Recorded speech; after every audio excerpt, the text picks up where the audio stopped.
We'll guide you through how to add Claude code in Cursor. If you find this useful, then consider subscribing and liking the video. Now we're handing over the video to Pauser, who's going to continue with the guide. Now open Cursor on your computer, and once it is opened, at the left hand side you will see a extension icon.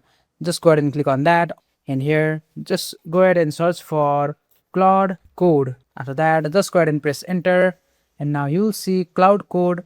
Just go ahead and click on it, and here I'm just gonna go ahead and maximize it just like so, and then choose to install it from here. Just click on Trust Publisher and install. After that, just wait for it to finish installing. Once it is installed, you will see it is saying disable and uninstalled. After that, you can just go ahead and close this. After that, just go ahead and right click on your Claude Code and then choose keyboard shortcut, and here you will see Claude Code open in a new tab.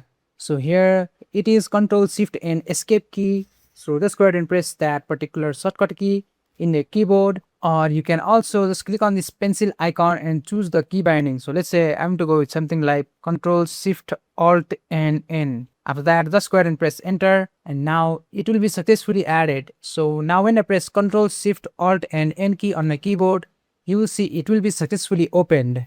And now here, just go ahead and sign in with your account. And after signing in, you can start chatting with Claude, ask coding questions, generate code, explain existing code, or help debug your project directly inside Cursor. And that's it.